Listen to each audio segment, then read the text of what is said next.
नमस्कार, आप देख रहे हैं सिटी पोस्ट लाइव और मैं हूं दीपक शर्मा। मुस्लिम संगठनों के तमाम विरोध और विपक्ष के हमले के बावजूद मुख्यमंत्री नीतीश कुमार ने क्यों वक्फ संशोधन विधेयक का समर्थन कर दिया? इस सवाल का जवाब मिल गया है। वक्फ संशोधन विधेयक से बिहार के मुसलमानों को फायदा ही होने की उम्मीद है। वक्फ से जुड़े विवादों को दूर करने की कोशिश साकार होगी तो दूसरी ओर मुसलमानों के एक बड़े वर्ग को कई प्रकार के नए अधिकार मिलेंगे, जिससे वे वर्ग जो अब तक वंचित बताए जा रहे थे उन्हें अधिकार मिलेंगे। विधेयक का एक बड़ा फायदा पसमानदा पिछड़े मुसलमानों को मिलेगा। बिहार में भी इस वर्ग से आने वाले मुस्लिमों की बड़ी संख्या है, बड़ी आबादी है। दरअसल पसमानदा मुस्लिमों का प्रतिनिधित्व करने वाले कई संगठन वक्फ बिल के पक्ष में हैं। सितंबर 2024 में जेपीसी की बैठक में कई संगठनों ने बिल को 85% मुस्लिमों के लिए फायदेमंद बताया था। इन संगठनों का कहना है कि यह बिल वक्फ बोर्ड में सुधार लाकर हाशिए पर पड़े पसमानदा मुसलमानों को लाभ पहुंचाएगा। पसमानदा समाज का कहना है कि इस संशोधन से वक्फ संपत्तियों पर अवैध कब्जा करने वाले अशराफ अगड़े मुसलमानों की नींव हिलने वाली है, इसलिए वे इसका विरोध कर रहे हैं। पसमानदा मुस्लिमों का कहना है कि इस बिल के पास होने से गरीब मुसलमानों के जीवन में सुधार आएगा। ऑल इंडिया पसमानदा मुस्लिम महाज के राष्ट्रीय अध्यक्ष परवेज हनीफ ने भी कहा है कि मुसलमानों का ठेका ओवैसी और मदनी जैसे लोगों को किसने दे दिया है? मुस्लिम समुदाय इस संशोधन के साथ है। मुस्लिम महिलाओं के बौद्धिक समूह ने भी वक्फ बिल को सपोर्ट किया है। नवंबर 2024 में जेपीसी की बैठक में शालिनी अली के नेतृत्व में मुस्लिम महिलाओं के एक प्रतिनिधि मंडल ने बिल का समर्थन किया था।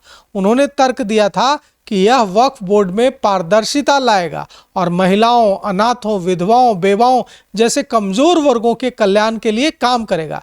इस समूह ने प्रस्तावित संशोधनों का स्वागत किया था, लेकिन इस बात पर जोर दिया था कि यह केवल कागज पर लिखे शब्दों से कहीं अधिक इन्हें अमल में लाया जाना चाहिए। दरअसल नीतीश कुमार ने पसमानदा मुस्लिम को अपने साथ कर लालू यादव के माय समीकरण को काफी नुकसान पहुंचाया है।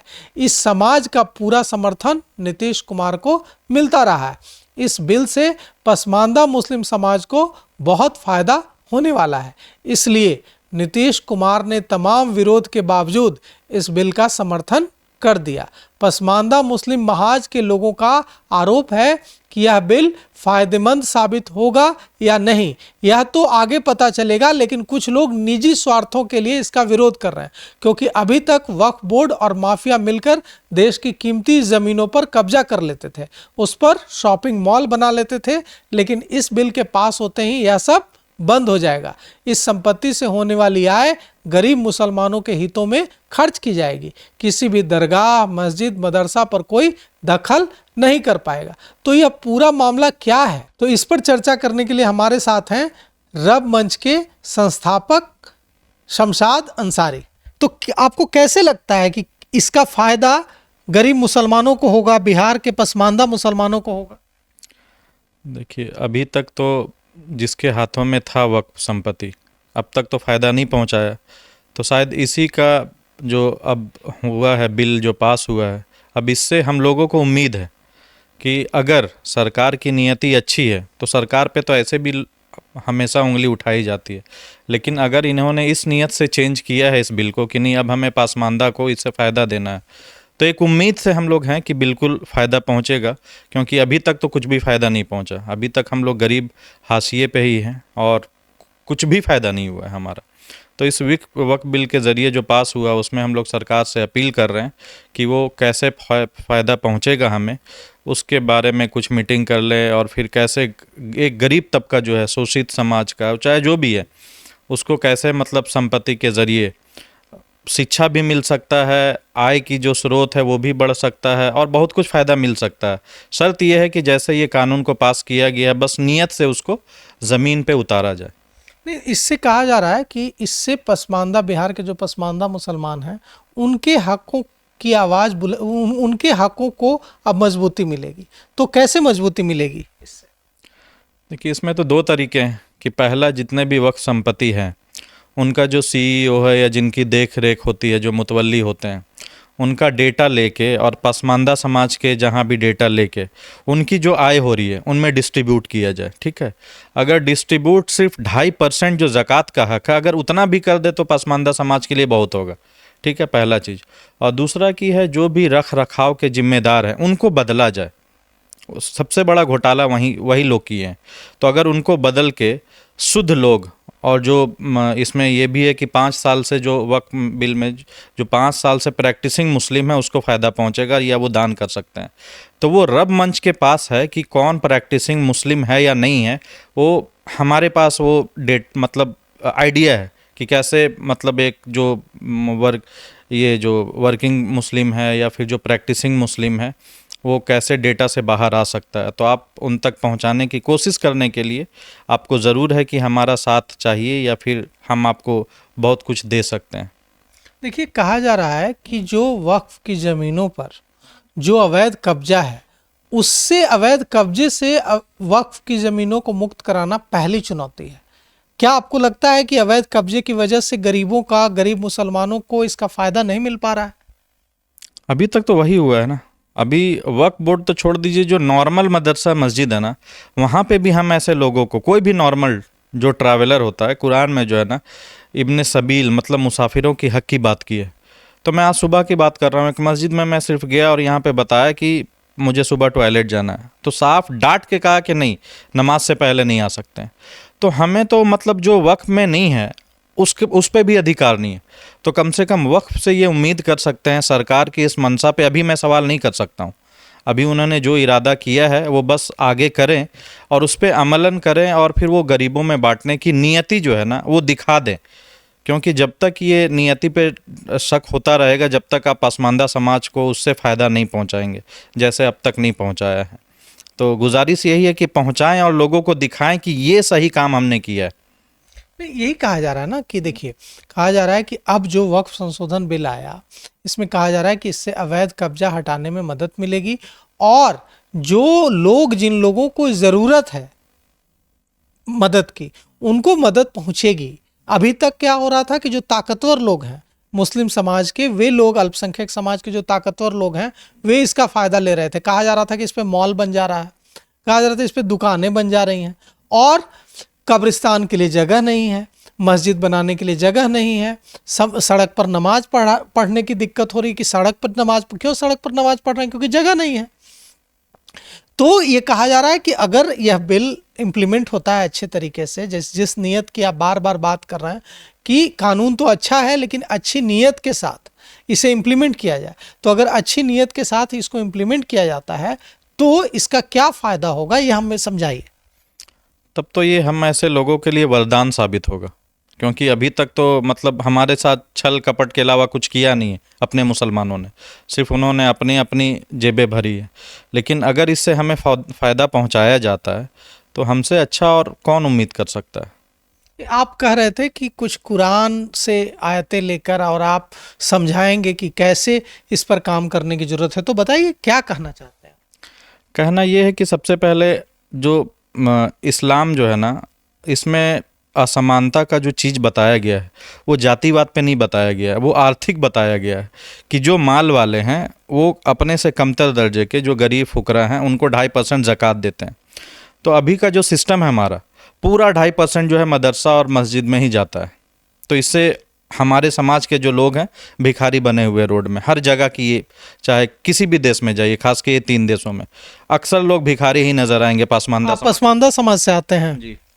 यहाँ समाज पासमान, देखिए इस्लाम में तो पासमानदा और ये सब भी नहीं है, लेकिन यहाँ पे जो बनाया गया है ना वो क्यों है, क्योंकि हमें आर्थिक जो सहायता, ज़कात का जो हक है, इस्लाम में ज़कात सबसे बड़ा पिलर होता है, सेकंड पिलर, वो भी नहीं दिया गया। तो अब वक्फ बोर्ड के ज़रिए कम से कम उम्मीद हम लोग लगा सकते हैं कि कम से कम यहाँ से तो कुछ आमदनी हमें मिले। जहाँ पे 1500 करोड़ की आमदनी होनी चाहिए थी वहाँ पे 200 करोड़ भी नहीं हो रही है। तो ये बहुत बड़ा घोटाला है। तो इस घोटाले का मैं मतलब दिल से समर्थन करता हूं कि कोई तो हिम्मत जुटाया है, लेकिन बस फिर से यही बात कर रहा हूं कि नियत पे बात है। मतलब इस घोटाले को जो उजागर करने की कोशिश है इसका आप समर्थन करते हैं? बिल्कुल बिल्कुल। और यही चीज़ तो मतलब हमें ना इस्लाम और पूरा कुरान बताता है कि सबसे बड़ी जो ईमानी मतलब ज़रूरत होती है ना कि अपनों के बुराई के खिलाफ बात करना है। एक तो होता है कि हम दूसरों को ये बोल दें कि वो काफिर है, ये है वो, ये बहुत आसान है। लेकिन जब बात आती है ना कि अपनों के खिलाफ खड़ा होने की, तो कोई नहीं करता है। मुश्किल से अभी मान के चलिए 30 करोड़ है, 30 करोड़ में 30 मुसलमान धर्मगुरु भी इसके मतलब खिलाफ नहीं है। क्यों? हिम्मत नहीं है ना। कैसे उठाएंगे? क्योंकि वो खुद खाए हुए हैं, डकार ले रहे हैं उसका, तो उनमें हिम्मत नहीं है। तो इसीलिए बस मैं चाहता हूं कि ये बिल अच्छा है, लेकिन बस सिर्फ गुजारिश है कि इस पे जो है ना काम करे, और पासमानदा हो या कोई भी हो, ईश्वर जो है ना पूरे पूरे दुनिया के जनता का और गरीब जनता का सबका रब होता है। तो इससे सिर्फ पासमानदा को ही नहीं, सबको फ़ायदा पहुंचाया जाए। जो SC ST कम्युनिटी है उसको भी फ़ायदा पहुंचाया जाए। मैं सिर्फ अपने मुसलमान की बात नहीं कर रहा हूँ, क्योंकि मुझे पता है ईश्वर सबका है, तो हमें भी पहुंचाया जाए और बाकी जो SC ST कम्युनिटी को वो उसको भी पहुंचाया जाए। इसीलिए हमने रब मंच का निर्माण किया। तो जो लोग विरोध कर रहे हैं इस बिल का और सवाल उठा रहे हैं उन लोगों पर जिन लोगों ने समर्थन किया, जैसे नीतीश कुमार ने किया, चंद्रबाबू नायडू ने किया, जो जिन लोगों ने भी, जिन पार्टियों ने भी समर्थन किया, उन लोगों से, अपने उन भाइयों से आप क्या कहना चाहते हैं? कहना ये चाहूँगा कि सबसे पहले देखिए, आपने शायद अभी BJP की सरकार है, उसने पास किया, तो लगभग 14 साल या कुछ हो रहे हैं ना उनको, जो भी थर्ड टर्म है।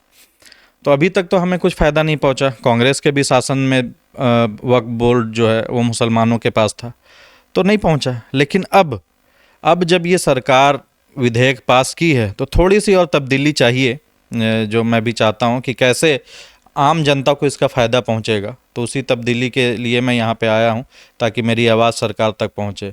अगर उसमें सिर्फ थोड़ा सा डाल दिया जाए। क्या तब्दीली बताइए? तब्दीली मतलब गरीब जनता को कैसे इससे हक मिले। कैसे मिले? क्योंकि अभी भी क्या है ना कि मोदी सरकार अभी क्या कर रही है कि लोगों में ये जो भी है कि अभी ये जितनी भी प्रॉपर्टी है अडानी अंबानी को देते हैं, तो ये वक्फ तो किसी प्राइवेट का नहीं है, ये वक्फ संपत्ति ईश्वर के नाम की है। तो उसको जो है ना कैसे गरीब जनता में बांटा जाएगा, वो विचार हमारे पास है, आइडिया हमारे पास है। क्या आइडिया है बताइए, हम लोगों से शेयर कीजिए, दर्शकों से शेयर कीजिए, शेयर ये है भाइयों से शेयर कीजिए कि शेयर ये है कि इसमें गरीब जनता को हक दिलाने के लिए कौन कौन है उसका सबसे पहले सर्वेक्षण करना चाहिए, ठीक है। और फिर जो आमदनी आ रही है और जो घोटाले हो रहे हैं, उन घोटालों में जिनके भी हाथ हैं, उनका पूरा जो संपत्ति है ना उसको नीलाम किया जाए और लिया जाए वापस, और फिर उससे पासमानदा समाज को बांटा जाए। मतलब आप कह रहे हैं कि जिन लोगों ने अवैध कब्जा कर रखा है वक्फ बोर्ड की संपत्तियों पर, उन सब से जमीन जब्त की जाए और उसे पसमानदा समाज के मुसलमानों में बांटा जाए, यह मांग है आपकी? मुसलमानों में नहीं, टोटल इंसानों में, जो भी गरीब है सब में बांटा जाए। और हिंदुओं में भी? हिंदुओं में भी ना, रब तो सबका है ना, रब तो हिंदू और मुस्लिम है नहीं, सबका खून एक ही है, ठीक है। तो वो सब में बांटा जाए। और बल्कि मैं तो ये चाहूँगा कि शरिया कानून की लोग यहाँ बहुत बात करते हैं, जो लंबी दाढ़ी टोपी जुब्बे पहन के आते हैं और यहाँ पे अक्सर पटना में धरना प्रदर्शन किए हैं, क्या उनकी औकात है कि शरिया कानून के ज़रिए जिन्होंने वक्फ संपत्ति में मुसलमानों ने घोटाला किया है, शरिया के हिसाब से सजा दिलाएं? उनके हाथ कटवा देंगे? है हिम्मत? नहीं है हिम्मत ना, क्योंकि ये इस्लाम को जो है ना सिर्फ मीठा मीठा गप गप खट्टा खट्टा थू थू वाला अमल चाहते हैं, ये कि बस प्रॉपर्टी नाम हो जाए तो हमारा हो, लेकिन जब उस पर सजा है हाथ कटवाने की तो फिर ये आगे नहीं आएंगे। तो हमारा रब मंच यही चाहता है कि जो भी घोटालेबाज हैं उनको शरिया कानून से सजा मिले।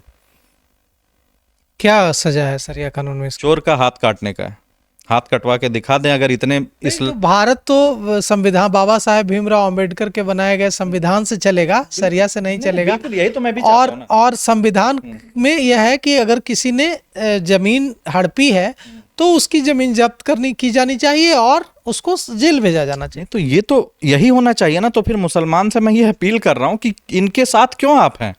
ये जो आप शरीयत की बात कर रहे हैं, ये भी तो शरीयत का ही खिलवाड़ कर रहे हैं ना। शरीयत के नाम पे नहीं कि वक्फ बोर्ड जो है अल्लाह का है, शरीयत का है, दीन बर्बाद हो रहा है, तहफ़्फ़ुज़ दीन मतलब दीन की हिफाजत कॉन्फ्रेंस और ये सब क्यों कर रहे हैं आप? शरीयत की आड़ में ये आधा अधूरा काम क्यों कर रहे हैं? मानना है तो पूरा मानिए ना। मैं इसलिए ये बात कर रहा हूँ। तो आपकी मांग है कि जिन लोगों ने भी वक्फ बोर्ड की संपत्ति हड़पी है उनके खिलाफ सरकार कड़ा एक्शन ले और उनसे वक्फ बोर्ड की संपत्ति वापस लेकर गरीबों में बांटे, चाहे वे मुसलमान हो या हिंदू हो। यही मांग है। मुसलमान ही है, हिंदू कहाँ है उसमें? अक्सर जो है ना मुसलमान ही है, जितने भी मुतवल्ली हैं मुसलमान हैं, सब कुछ तो मुसलमान ही है। नहीं, आपने कहा कि SC ST में भी बांटा जाए। वो बांटने की बात है, हड़पने वालों। नहीं, हड़पने की मैं बात नहीं कर रहा हूँ, मैं बात कर रहा हूँ कि मतलब जो जमीन जब्त की जाए, जो घोटाले जिन लोगों ने किए हैं उन लोगों से जमीन वापस ली जाए और उस जमीन को बांटा जाए गरीबों में, चाहे वो हिंदू हो या मुसलमान हो। जो भी गरीब हो, जो भी गरीब हो, रब सबका है, ठीक है। अगर किसी उलमा को इसमें दिक्कत है तो आके 1 to 1 डिबेट कर सकते हैं, चाहे वो जाकिर नायक हो चाहे कोई भी हो, सबको पता है रब सबका है। तो जब रब सबका है तो फिर गरीब ही क्यों, पसमानदा ही क्यों, SC ST क्यों नहीं, सबको बांटा जाए। लेकिन मेरा गुजारिश ये है कि जो लोग धर्म के नाम पे ठेकेदारी किए हैं उनकी संपत्ति को भी नीलाम किया जाए। तो हमारे साथ रब संस्थापक जो हैं संस्था के, उन्होंने बड़ी मांग कर दी है। उन्होंने हमारे साथ बातचीत में कहा है कि जिन लोगों ने भी वक्फ बोर्ड की संपत्ति, ज़मीनें घोटाला किया है, हड़पा है, उन सब के खिलाफ कार्रवाई की जाए और उन सब से ज़मीन वापस लेकर सरकार को गरीबों में बांट देना चाहिए। चाहे वे गरीब हिंदू हों या मुसलमान हों, गरीबों में कोई भेद नहीं किया जाना चाहिए क्योंकि रब सबका है। तो फिलहाल इस खबर में इतना ही। आगे की खबरों के लिए देखते रहिए सिटी पोस्ट लाइव। शुक्रिया।